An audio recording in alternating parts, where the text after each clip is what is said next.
Hello viewer, টেকমাই tune চ্যানেলের নতুন আরেকটি ব্র্যান্ড নিউ ভিডিওতে আপনাকে স্বাগতম। আজকে আমি দেখাবো কিভাবে আপনারা এইচপির নেটওয়ার্ক প্রিন্টার সেট আপ করতে পারবেন এবং সেটা নেটওয়ার্কিংয়ের মাধ্যমে। আপনাকে প্রিন্টারের কাছে যেতে হবে না, আপনি দূর থেকে বসে আপনার ল্যাপটপ কিংবা ডেস্কটপ থেকে খুব ইজিলি এটা সেট আপ করতে পারবেন। তো তার জন্য অবশ্যই আমার ভিডিওটি সম্পূর্ণ দেখতে হবে, আপনাকে প্রথম থেকে শেষ পর্যন্ত দেখবেন। অবশ্যই আপনি জানতে পারবেন কিভাবে এইচপির নেটওয়ার্ক প্রিন্টার দূর থেকে বসে সেট আপ করা যায়। আমরা প্রিন্টার অনেকভাবে আসলে সেট আপ করতে পারি, সেটা সনাতন পদ্ধতি যেটাকে বলে আমরা সেই প্রথম আগে থেকে যেটা করে আসি, প্রিন্টারের কাছে গিয়ে প্রিন্টারের বাটন টিপে সেভাবে আপনি কিন্তু প্রিন্টারের লোকাল আইপিটা বসাতে পারি। তো আজকে আমি দেখাবো কিভাবে প্রিন্টারের কাছে না গিয়ে দূর থেকে সেই প্রিন্টারটাকে সেট আপ করতে পারবেন। আপনার নিজস্ব যে লোকাল আইপি, সেই আইপির আওতায় নিয়ে আসতে পারবেন। তো এটার আসলে সুবিধা অনেক। আপনি যে কোনো সময় ধরুন আপনার অফিস দোতলায় আপনি বসেন, আপনার অফিস দুতলা কিংবা তিনতলা, তো ওপর তলায় হয়তো আইটি অফিস যেটা, আর নিচের তলায় হয়তো আপনার প্রিন্টার ইউজ করতে হচ্ছে। তো সেক্ষেত্রে লোকাল আইপি যদি আপনি অ্যাড করে থাকেন, সেক্ষেত্রে এই ফ্যাসিলিটিগুলো আপনি পাবেন যে উপর থেকে আপনি ইজিলি সেটাকে কন্ট্রোল করতে পারবেন। তো আমি আমার প্রিন্টারের ডিফল্ট আইপিটা এখানে হিট করব, যে কোনো একটা ব্রাউজারে, ক্রোম ব্রাউজার বেছে নিচ্ছি। ক্রোম ব্রাউজারে গিয়ে আমি আইপিটা বসাচ্ছি। তো এই আইপিটা বসানোর পরে এন্টার করলে এই ইন্টারফেসটা চলে আসে। এটা হচ্ছে আমার প্রিন্টারের ভিতরে আমি ঢুকে গেলাম।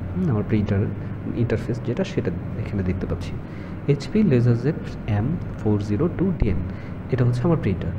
তো এখানে প্রিন্টারের কিছু ইন্টারফেস দেখা আছে, যেমন হোম, সিস্টেম, প্রিন্ট, নেটওয়ার্কিং।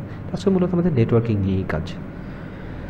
এই নেটওয়ার্ক প্রিন্টারের সুবিধাগুলো আসলে যারা ইউজ করেন কিংবা সচরাচর আসলে ইউজ করতে হয়, যাদের সবসময় প্রিন্টারগুলোর দিকে দেখতে হয় যে প্রিন্টারের কি স্ট্যাটাস কেমন, কি অবস্থা আছে, তাদের জন্য এটা অনেক হেল্পফুল হবে। তো যাই হোক, আমি নেটওয়ার্কে ক্লিক করলাম। এখানে দেখেন, এখানে আরেকটাই হচ্ছে গুগল ক্লাউড প্রিন্ট। এটা আসলে যদি Google cloud print set up করেন, সেক্ষেত্রে আপনি পৃথিবীর যে কোনো প্রান্তে থেকেও আপনার এই প্রিন্টার আপনি প্রিন্ট দিতে পারবেন। তো যাকে এটা নিয়ে আরেকদিন একটা বিশদ ভিডিও বানাবো।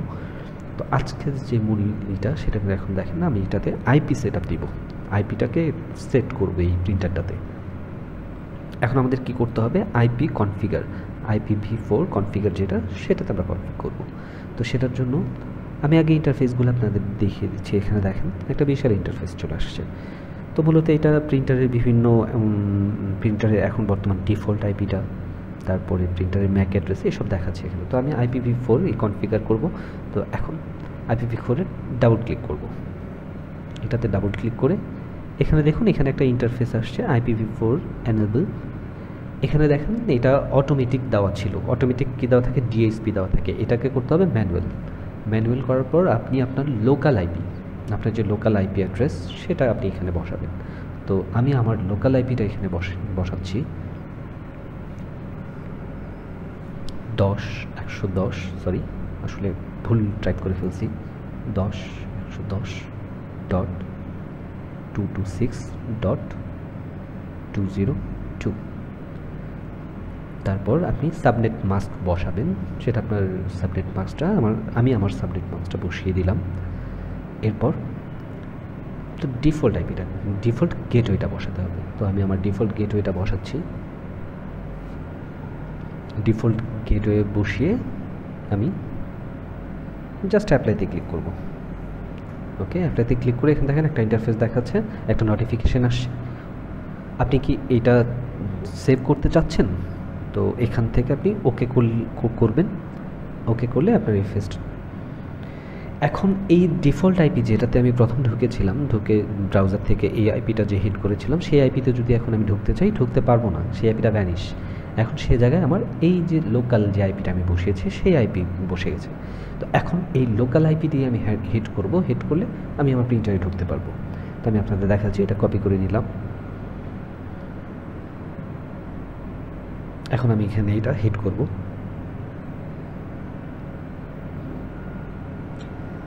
এই যে আমার ইন্টারফেসটা খুলে গেল, আমি আমার প্রিন্টারে ঢুকতে পারলাম। ঠিক এভাবে আসলে প্রিন্টার নেটওয়ার্কের মাধ্যমে প্রিন্টার সেট আপ করতে হয়। তো আশা করব আমার এই ভিডিওটা আপনাদের কাজে আসবে, একটু হলেও কাজে আসবে হয়তো। ধন্যবাদ আমার এই ভিডিওটা দেখার জন্য সম্পূর্ণ। আর অবশ্যই লাইক এবং সাবস্ক্রাইব করবেন।